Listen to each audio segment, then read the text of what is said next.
Kalaburagi central ನೀನ್ ಕೇಳಿದ್ ಯಾವುದು sir? ಇವರು ಈಗ ಯೋಗೇಶ್ವರ್ ಅವರು ಮೊನ್ನೆ ಒಂದು ಸ್ಟೇಟ್ಮೆಂಟ್ ಮಾಡಿದ್ದಾರೆ. ಜೆಡಿಎಸ್ ಮತ್ತೆ ಬಿಜೆಪಿ ಎಲ್ಲಾ ಶಾಸಕರುಗಳು ಕಾಂಗ್ರೆಸ್ ಕಡೆ ನೋಡ್ತಿದ್ದಾರೆ ಈಗ, ಯಾಕಂದ್ರೆ ಕಾಂಗ್ರೆಸ್ ಅಲ್ಲಿ ಜನ ವಿಶ್ವಾಸ ಇಟ್ಕೊಂಡಿರೋ ಕಾರಣಕ್ಕೆ. ಇಲ್ಲ, ಅವರು ಯಾವ ಅರ್ಥದಲ್ಲಿ ಹೇಳಿದಾರೋ ಗೊತ್ತಿಲ್ಲ. ಚುನಾವಣೆ ಆದಮೇಲೆ ಸ್ವಾಭಾವಿಕವಾಗಿ ಕಾಂಗ್ರೆಸ್ ಈಗ 138 ಸ್ಥಾನಕ್ಕೆ ಹೋಗಿದೆ.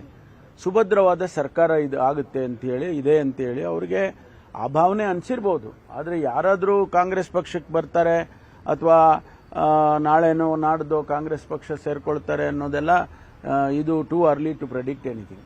ಕಲಬುರಗಿ ಸೆಂಟ್ರಲ್ ವ್ಯವಸ್ಥೆ ಸರಿ ಇಲ್ಲ ಅಂತ ಕೈದಿಗಳು ಜೈಲಧಿಕಾರಿ ವಿರುದ್ಧ ಪ್ರತಿಭಟನೆ ಮಾಡ್ತಾರೆ. ನಾನು ಡಿಜಿ ಅವ್ರ ಹತ್ರ ಮಾತಾಡಿ, ಡಿಜಿ ಪ್ರಿಸನ್ಸ್ ಹತ್ರ ಮಾತಾಡ್ತೀನಿ. ಅದು ಏನಿದೆ, ಯಾವ ವ್ಯವಸ್ಥೆ ಸರಿ ಇಲ್ಲ. ಈಗಾಗಲೇ ನಾವು ಒಂದೆರಡು ಬಾರಿ ಇಡೀ ಜೈಲುಗಳದ್ದು ಎಲ್ಲ ರಿವ್ಯೂ ಮಾಡಿದ್ದೇವೆ. ಅಲ್ಲಿ ಏನಾದರೂ ಕೂಡ ಅಗತ್ಯತೆ ಇದ್ರೆ ಅದನ್ನು ಬರೆಸ್ತಕ್ಕಂಥ ಸೂಚನೆ ಡಿಜಿಗೆ ಕೊಡ್ತೇನೆ. ನಿನ್ನೆ ಇಂದ್ರಾನಗರಲ್ಲಿ ಸರ್ ಮತ್ತೊಂದು ಬಾಡಿ, ಒಬ್ಬ ಲೇಡಿ ಬಾಡಿ ಫೌಂಡ್ ಆಗಿದೆ, ಮತ್ತೆ ಸ್ಟ್ಯಾಬ್ ಆಗಿದೆ. ಟೈಮ್ ಅಂಡ್ ಅಗೇನ್ ಈ ತರ ಇನ್ಸಿಡೆಂಟ್ಗಳು ಬೆಂಗಳೂರಲ್ಲಿ ನೋಡಿ, ಇದೆಲ್ಲ ತುಂಬಾ ಪರ್ಸನಲ್ಗಳು ಇವೆಲ್ಲ. ಅವರೇನೋ ಅವರಿಬ್ರು ಪರಸ್ಪರ ಒಬ್ಬರಿಗೊಬ್ಬರು ಪರಿಚಯ ಇತ್ತು ಮತ್ತು ಅವರು ಪ್ರೇಮ ಮಾಡ್ತಾ ಇದ್ರು ಅಂತ ಹೇಳಿ ಅವರು ಹೋಟೆಲ್ಗೆ, ಅಲ್ಲೆಲ್ಲೋ ಒಂದು ಹೋಟೆಲ್ನಲ್ಲಿ ರೂಮಿಗೆ ಹೋಗಿ ಅಲ್ಲಿ ಸ್ಟೇ ಮಾಡಿದ್ದಾರೆ. ಮಾಡಿ ಅವರು ಅಲ್ಲೇ ಅವನು ಸ್ಟ್ಯಾಬ್ ಮಾಡಿದ್ದಾನೆ. ಅದು ಹೊರಗಿನವರು.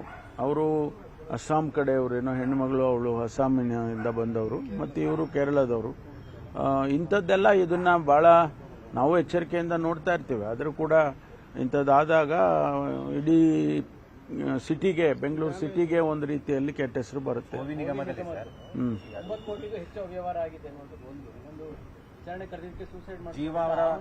ಸಂಬಂಧಿಕರಿಗೆ ಕರೆ ಮಾಡಿ ಹಣ ಕೇಳಿರುವ ಆಡಿಯೋ ವೈರಲ್ ಆಗ್ತಾ ಇದೆ.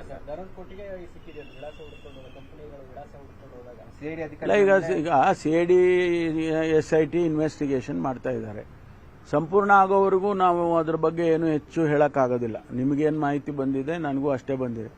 ಅದ್ರ ಮುಂದಕ್ಕೆ ನಾವು ಏನು ಹೇಳಕ್ ಬರೋದಿಲ್ಲ. ಯಾಕಂದ್ರೆ ಕನ್ಕ್ಲೂಷನ್ ಆಗ್ಬೇಕಲ್ಲ. ಇನ್ವೆಸ್ಟಿಗೇಷನ್ ಕನ್ಕ್ಲೂಡ್ ಆಗೋವರೆಗೂ ಯಾವುದನ್ನು ನಾವು ಇಷ್ಟೇ ನಿಗದಿತವಾಗಿ ಹೇಳಕ್ ಬರಲ್ಲ. ಸಿಐಡಿ ಅಧಿಕಾರಿಗಳ ಮೇಲೆ ಹಣ ಕೇಳ್ತಾ ಇರೋ, ಡೀಲ್ ಮಾಡ್ತಾರೋ ಅಂತ ಅದೆಲ್ಲ ಬರುತ್ತೆ.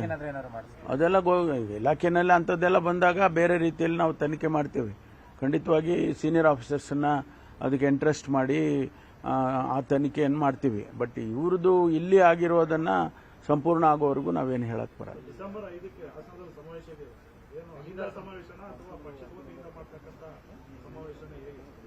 ಗೊತ್ತಿಲ್ಲ ನನಗೆ. ಸಮಾವೇಶ ಇದೆ ಅಂತ ಅಷ್ಟೇ ಗೊತ್ತು.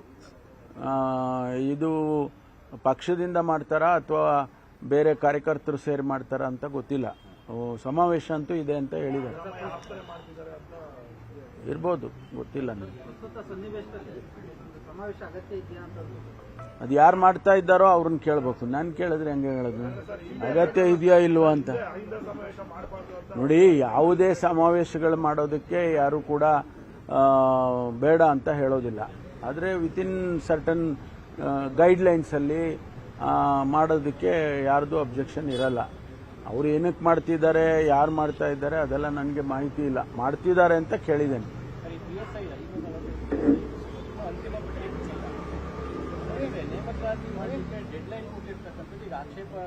ಇಲ್ಲ, ಈಗಾಗಲೇ ಸಿಂಧುತ್ವಕ್ಕೆ ನಾವು DCಗಳಿಗೆಲ್ಲ ಕಳಿಸಿದ್ದಾರೆ. ಸಿಂಧುತ್ವ ವೆರಿಫಿಕೇಶನ್ಸ್ ಬಂದ ತಕ್ಷಣ ಅವರಿಗೆ ಆರ್ಡರ್ ಕೊಡ್ತಾರೆ. ಅದಕ್ಕೆ ಮುಂಚೆ ಕೊಡಕ್ಕೆ ಬರಲ್ಲಲ್ಲ. ಈಗಿರುವ ನಿಯಮಗಳ ಪ್ರಕಾರ ನಾವು ಆರ್ಡರ್ ಕೊಟ್ಟು ಆಮೇಲೆ ಸಿಂಧುತ್ವಕ್ಕೆ ಹೋಗೋದಿಲ್ಲ. ಸಿಂಧುತ್ವ ಮಾಡಿ ಆಮೇಲೆ ಆರ್ಡರ್ ಕೊಡ್ತಾರೆ. ನಾನು ಹಂಗೂ ಒಂದು ಸ್ಟೆಪ್ ಮುಂದೆ ಹೋಗಿ ನೀವು ಕೊಟ್ಬಿಡಿ ಆರ್ಡರ್ನ, ಆಮೇಲೆ ನೋಡ್ಕೊಳ್ಳೋಣ. ಸಿಂಧುತ್ವ ವೆರಿಫಿಕೇಶನ್ನಲ್ಲಿ ಏನಾದ್ರು ತಪ್ಪು ಬಂದಿದ್ರೆ ಯಾವುದಾದ್ರೂ ಅದನ್ನು ಕ್ಯಾನ್ಸಲ್ ಮಾಡ್ಕೊಂಡ್ರಾಯ್ತು. ಎಲ್ಲ ಅದೇ ಇದೆ. ಸಿಂಧುತ್ವ ವೆರಿಫಿಕೇಶನ್ ಆಗೋವರೆಗೂ ಮಾಡೋದಿಲ್ಲ.